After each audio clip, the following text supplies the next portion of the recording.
Some people call it a sport, but most people call it what it is, a hate crime, attacking people just because they're Latino. If you saw it happen, what would you do?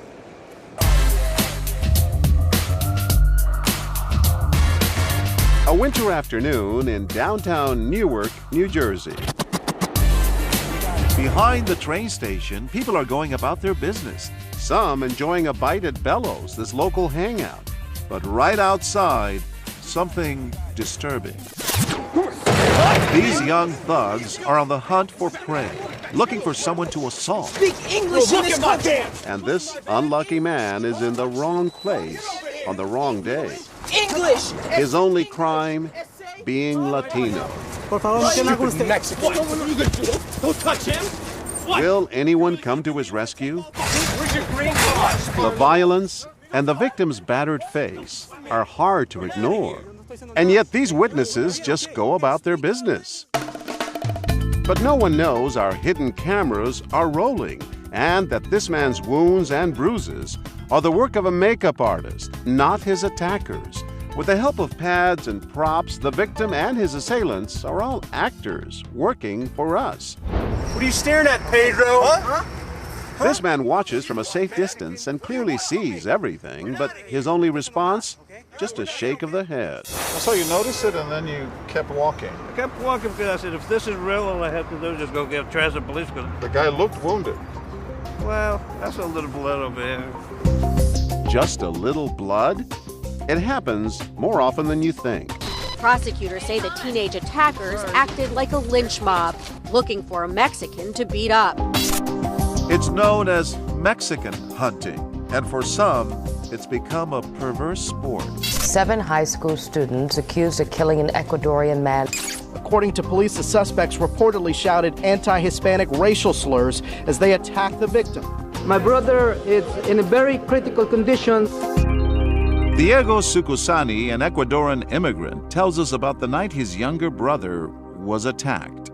Maybe 50 feet from the home. 50 feet from your house? Yes, from my house. He was knocked out.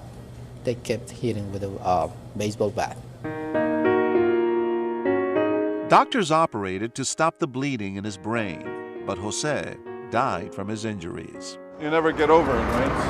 Absolutely not. Just a month later, Diego is with us in Newark, where we're conducting our experiment. What are you looking at? Huh? Back on the street, guess who the next witness is? A Latino man from Ecuador. Do you know that a man from Ecuador was killed? Yes, he says, but they were beating him too much, and I was afraid they would turn on me. I can't stand the sight of you. And of course it is intimidating. 3 angry thugs on a violent rampage. Who's gonna help you? Who's gonna help you? But what if you're with a bunch of guys? There's safety in numbers, right? Come here, Spick! Come here, Spick! Come here! These young men watch and watch and watch for nearly a full minute before one of them finally speaks up. Why didn't they do more? We're wondering why people stand by and do nothing. Can you tell us what was going through your mind? We can't show you their faces, but they were showing embarrassment as they walked away. Yale professor of psychology, Jack Davidio. They let their values, their concerns for themselves, override their concerns for another human being.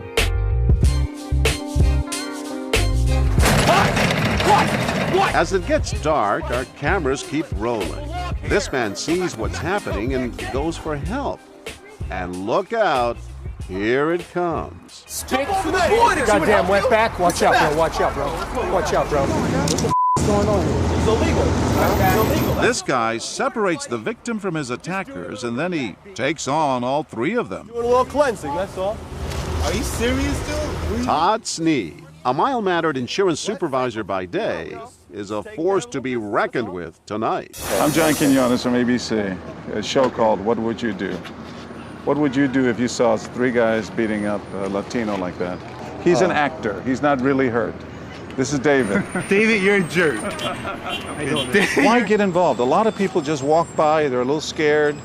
This is honestly, I have a history of people walking past me when something was going down and nobody doing anything about it. You know, so I never want that to happen to anybody. His body language says it all. He comes in with a very dominant posture. There's no ambiguity, there's no confusion in his mind about what needs to be done, and he has the confidence to go in and make it clear to people what's going to happen if they don't stop. And if I had to take a couple of, punches or kicks in an effort to, reduce his pain, I'm going to do it. So if a guy is not as bulked up as you are, what can they do? Come get me. But what if Todd's not around?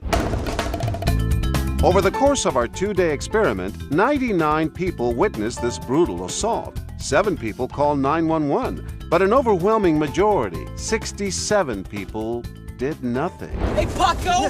What's going on? You're probably thinking that this scene is so frightening, so dangerous, that only a bodybuilder or a cop would dare intervene. Well, think again. We're rolling when suddenly this SUV pulls up and stops. Hey! What are you guys doing? Through the window, you can see this young woman means business. Why are you doing that? Why? Why are you doing that? That's so messed up. And now, leaving family and friends behind, here she comes. All 5'4" of her. No listen now, ustedes. Stop! Stop! No, porque soy Cut it out. mexicano. I don't know. I don't speak that. Well, I do, and you don't do that.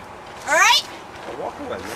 The thugs aren't backing down, but neither is Michelle Hernandez. Who cares? Whoa. Stop Who with the racial cares? marks. Who cares? Don't do that. All I'm saying is you don't belong here. Well, you don't belong here either, so skedaddle. I'm Spanish, so, I felt for the guy. I felt that way once before, so. People will look at you and say, man, those guys are real heroes. Well, I saw this guy, he just walked by, and I'm like, I can't believe it was a male. He was on his phone, and he was, more important looking at his phone than even doing anything. I'm like, oh my God. That's why I jumped out. It would have been so easy for them to drive by. But her outrage of what was morally wrong in the situation is unusually rare. She put someone else's welfare above her own. That's very inspiring.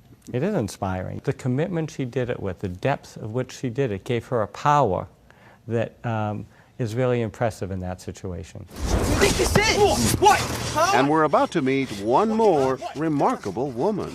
As our actor lies wounded and in pain, she reaches for his hand. And then Emily McDonald offers a prayer. God protect and heal this man, she says, because he is one of our brothers. A little while ago, there were 5 guys who didn't do anything, who just watched it. You're one woman. Broke my heart to see someone getting hurt. And my friends were holding me back, and I didn't want to hear it. I wanted to help this man. Comforting words and inspiring examples. Diego only wishes someone would have done the same for his brother, Jose. What do you wish more than anything right now? That my brother would be alive. I wish he could be alive.